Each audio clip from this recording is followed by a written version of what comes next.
Pemirsa, berjumpa lagi dalam bincang spesial Jurnal Politik TV. Tadi disebut-sebut nih posisi parpol belum bunyi ini, gitu ya kan? Kita ingin lihat datanya ini. Ada nggak kaitan? Kita coba tanya lagi ke Mas Hadi. Mas Hadi, dari hasil survei yang Mas Hadi lakukan, yang dilakukan oleh ICRC, ada nggak ini kaitannya dengan posisi parpol? Karena kan parpol juga menyebut-nyebut juga ini soal capres-capresnya, termasuk menyebut Anies kan gitu. Nah, Mas Hadi punya data nggak ini? Ada kaitan posisi politiknya, apakah jadi lebih bagus atau ada hubungan yang signifikan nggak ini kepuasan publik dengan Anies, kemudian posisi ya katakan popularitas, elektabilitas dan seterusnya di parpol ini, gimana Mas Hadi? Ada nggak data seperti itu? Kemarin kita baru rilis terkait dengan peta politik DKI Jakarta khusus parpol ya. Kalau menurut saya sih ada.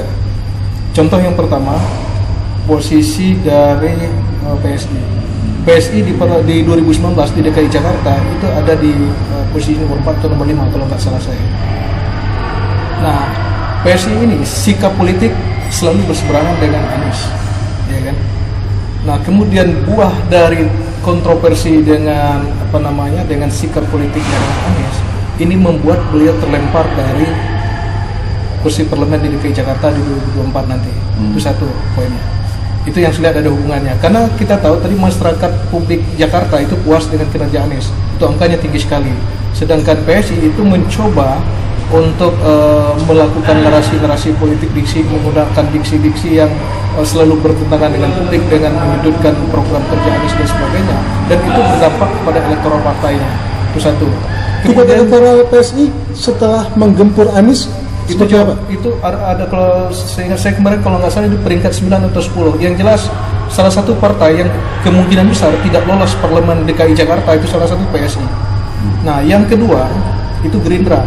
Gerindra pada pemilu 2019 itu ada di posisi nomor 2. Nah, sedangkan di 2024 nanti berpotensi untuk turun suaranya. Kenapa? Karena tidak terlepas dari pemilihnya Anies, karena irisan pemilih Anies dengan pemilihnya Gerindra ini kan hampir sama, ya kan?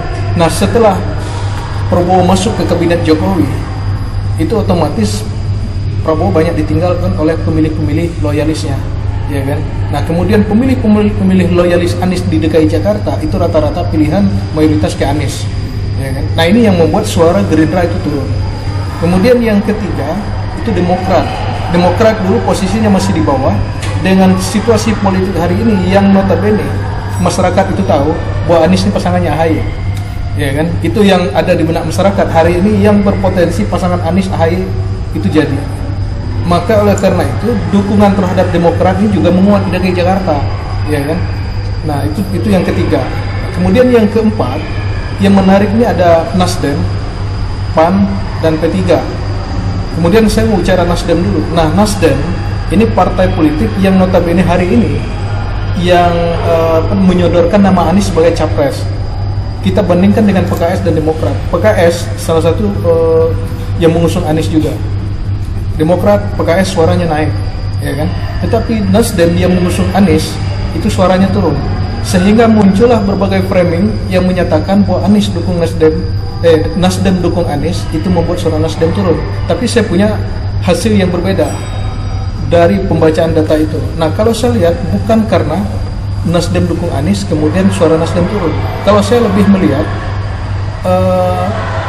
ketidaktegasan Nasdem dalam menentukan sikap politik dengan menyodorkan 3 nama. Karena harapan dari Nasdem itu mengambil kolom suara nasionalis pendukung Ganjar. Makanya dia masukkan nama Anies, Ganjar, dan Andika. Nah, kemudian berharap efek elektoral dari Ganjar. Kita tahu bahwa Ganjar ini adalah kader PDI Perjuangan. Sulit bagi pemilih-pemilih nasionalis lainnya untuk mengalihkan dukungannya ke partai yang lain selain PDI Perjuangan. Maka oleh karena itu, dari data kita lihat, PDI Perjuangan di DKI Jakarta masih teratas, bersaing ketat dengan yang namanya PKS, ya kan? Nah, itu yang membuktikan bahwa efek elektoral Nasdem untuk menggandeng yang namanya Ganjar itu tidak dapat. Justru kesalahan apabila Nasdem yang notabene Anies merupakan salah satu deklarator Nasdem, ormas Nasdem, harusnya Nasdem itu bisa mengambil efek elektoral itu dan juga mengambil pemilih-pemilih nasionalis lainnya yang tidak puas dengan PSI, yang tidak puas dengan Gerindra, harusnya Nasdem bisa ambil kolom-kolom suara itu. Itu yang saya lihat. Jadi korelasi antara tingkat kepuasan publik yang tinggi terhadap Anies di Jakarta, kemudian dengan tingkat keterpilihan parpol di DKI 2024 nanti itu ada kaitan. Kemudian satu lagi, PAN dan P3 merupakan mayoritas partai Islam. Nah, dari data survei kita, sikap politik P3 dan PAN, terutama PAN itu 80% lebih mayoritas pemilih di bawah itu adalah dukung Anies di DKI Jakarta. Kalau toh nanti dukungan PAN itu bukan ke Anies, tidak menutup kemungkinan yang 80% itu akan lari, ya kan? Kemudian juga P3 itu 60% lebih itu pendukung P3 itu adalah pendukung Anies.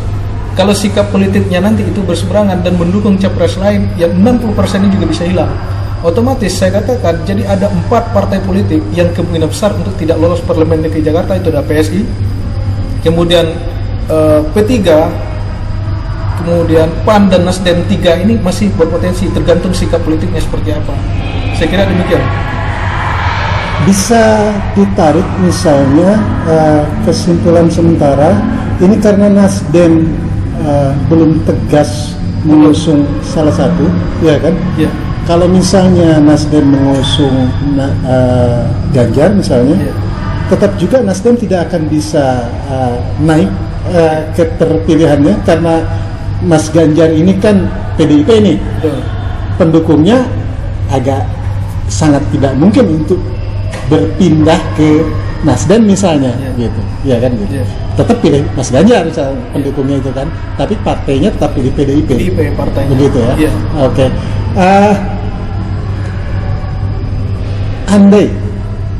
Andai Nasdem mengusung atau menegaskan satu nama, Anies misalnya, apakah ini akan signifikan dengan tingkat kepuasan yang 76% warga DKI itu kan puas dengan Anies gitu? Kecipratan nggak ini Nasdem? Kalau dilihat dari irisan suara-suara pemilih dengan angka tingkat kepuasan publik yang tinggi terhadap Anies, kemudian angka swing voter atau undecided voter dari pemilih partai politik masih tinggi, yaitu di angka 52%. Artinya 52% itu masih bisa direbut oleh semua partai politik untuk bersaing. Nah, harusnya dengan kondisi seperti ini itu modal bagi Nasdem untuk bisa mengambil kolom-kolom suara nasionalis tadi yang tidak puas dengan yang pendukung Anies, yang nasionalis itu bisa diambil.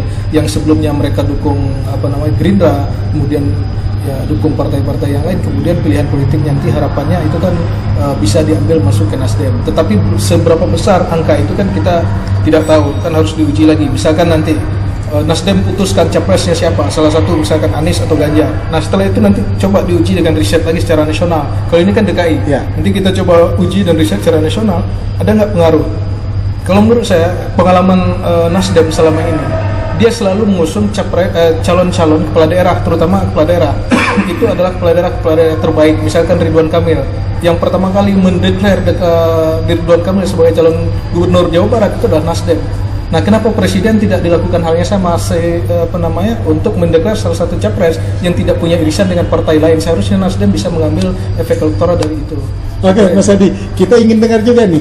Ini kan analisis data yang faktual yang didapat ICRC ya, lembaganya Mas Adi. Bang Tede setuju nggak dengan analisis data yang disampaikan? Saya kira ini menarik ya. Ini saya ingin menyambung. Para elit itu dia kan tidak membaca perubahan sosial ya dalam seperti yang sekarang 20 tahun ya pasca reformasi ini, itu kan tidak ditangkap. Jadi tidak terhubungkan apa yang menjadi arah atau kebijakan elit atau pengendali partai politik ya dengan apa yang menjadi aspirasi atau harapan publik. Nah, saya setuju dugaan saya, Mas Hadi, suara yang ingin menginginkan perubahan di Republik ini, ya, itu sekitar 52. Itu kan hasil dugaan saya itu sampai 60%. Yang ingin terjadi perubahan. Nah, ingin terjadi perubahan. Nah, tadi disebutkan simulasi Demokrat, PKS, kemudian Gerindra. Ini kalau kita lihat kan PKS itu kan dia pernah naik dulu. Ketika terjadi korupsi, suaranya turun. Demikian juga Pak. Artinya pemilih PAN, pemilih PKS itu adalah betul kelompok Muslim, tapi kelompok Muslim yang rasional. Nah, ini nggak dibaca gitu. Nah, PKS saya kira dia membaca itu, ya, makanya dia pilihannya itu kepada Anies. Kemudian kita lihat apa yang dialami oleh P3. P3 itu kan kehilangan apa? Identitasnya. Dia mau partai apa? Partai yang menyuarakan kepentingan aspirasi Islam selama ini juga banyak diam. Tidak ada pernah pembelaan, tidak pernah ada satu pernyataan, ya kan? Jadi ini partai kemudian menjadi sangat elitis dan identitasnya itu tidak terbaca lagi. Kemudian yang menarik lagi adalah Gerindra. Gerindra ini kan sebenarnya dia kan berkembang hebat itu kan baru 2 periode ini aja. Nah, pernah nggak ditanya dari mana asal muasal pendukung Gerindra itu? Nah, kalau saya menyebutkan silent majority yang mengenai perubahan ini satu, kalangan middle class Muslim. Itu tadi yang saya katakan tadi, ya ciri-cirinya itu adalah pemilih rasional. Juga sebagian di kalangan nasionalis yang cair. Nah, kita lihat bisa waktu Pilpres kemarin, mengapa Gerindra itu mendapat 50 satu versi ya. Atau ini kan sebenarnya kan tidak jauh beda. Beda dikit. Tetapi kan kita bisa membaca di balik itu. Sebenarnya bisa saja angka Prabowo itu bisa lebih, tadi sudah digambarkan itu. Nah, kemudian jangan lupa juga yang terjadi di Demokrat. Demokrat ini kan luar biasa. Ketika SBY memimpin Demokrat itu apa? Bukan hanya sosok SBY, tapi orang publik itu karena ada perubahan. Walaupun kemudian angka SBY itu turun lagi karena ada kenaikan BBM, karena apa? Karena korupsi dan seterusnya. Nah, jadi 52% inilah silent majority yang menghendaki perubahan. Jadi kalau partai-partai itu tidak membaca signal ini, termasuk di dalam pencalonan calon presiden, nah tadi bagus. Saya kira saya setuju. Kehebatan Nasdem itu, dia kan selalu melakukan survei. Tokoh-tokoh yang jago itu memang yang didambakan publik. Nah, mengapa kemudian, ya kan, di saat Pilpres, ya kan, dia seperti gamang. Sebenarnya dia mestinya ya lebih maju lagi sehingga dia sebagai lokomotif perubahan sebagaimana yang didukungkan oleh Ormas ketika didirikan dulu kan begitu, restorasi. Nah, sekarang pertanyaan, apakah restorasi itu masih ada? Ya, nah, kalau dia tidak konsisten maka restorasi itu hanya tinggal nama. Nah, jadi semangat restorasi Nasdem ini bisa sejalan nggak dengan mengusung Anies? Loh, sekarang ini justru diuji. Kan sebenarnya kan mudah. Oke, semangat restorasi itu Anda mau titikkan kepada siapa? Ganjar. Ya, apa Menteri BUMN apa Erick Thohir? Apa pada Anies atau pada siapa? Ya kan? Itu kan sangat mudah di compare. Nah, jangan lupa saya katakan, silent majority itu ya, pilihan-pilihan politik adalah pilihan rasional. Nah, oleh karena itu, kalau lembaga-lembaga jujur, tidak mungkin dia bertolak belakang. Termasuk PSI tadi itu menarik. Betul, pendukung PSI ada anak-anak milenial, tapi jangan lupa loh, anak-anak milenial pemilih-pemilih cerdas loh. Mengapa mereka memilih PSI? Itu kan juga ingin ada perubahan, ya, baik dari segi sosok model-model kepartaian ya, dianggap ini suara. Tetapi kenyataannya itu kan melawan pikiran-pikiran waras, melawan apa namanya akal sehat itu ya. Nah, itu kemudian dia terjerembab. Nah, pada akhirnya ini kan terjawab. Apakah partai itu didesain mewakili aspirasi atau partai itu sebagai alat kekuasaan kepentingan elit?